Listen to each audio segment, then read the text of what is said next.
لم يضيع الكرة، يمر بالمراوغة في موقع ممتاز للتسديد ناحية مارسيلو.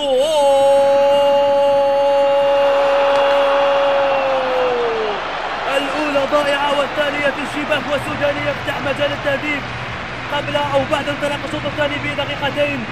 إصرار كبير على استرجاع الكرة، يراوغ انريكي ثم كيتا يقدم الكرة لمارسيلو يسترجعها، يراوغ باليسرى وباليمنى في شباك الحارس هوبلاك الذي دفع ثمن الارتباك، وعبد الله أراد أن يلتحق بالكرة ولكن إلى داخل الشباك. السوداني إذن يمنح التفوق لفيتوريا كيماراش بهدف.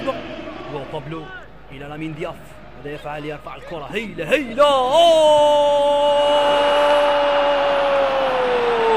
لا تغضب يا دومينغيز يا جوزيه، إنه هيل السوداني يا برتغالي هو جزائري، ونونو أسيس هو المهنئين، يتبعه الرفقاء بقية الزملاء، والحارس نيلسون يفرح بهدف سوداني الخامس في البطولة الذي قد يمنح فيتوريا فوزا غاليا وغاليا جدا. قبل 5 دقائق عن نهاية المقابلة الإعادة توضح جبلية الهدف، فتحة من الدول المالي كانت ممتازة، وارتقاء أروع وأروع من السوداني الذي سبق المدافعين وحتى زميله الهداف بيريرا. إذا السوداني يمنح التفوق مرة أخرى لفيتوريا 3-2 قبل 5 دقائق، والجمهور يهتف باسم الهلال السوداني.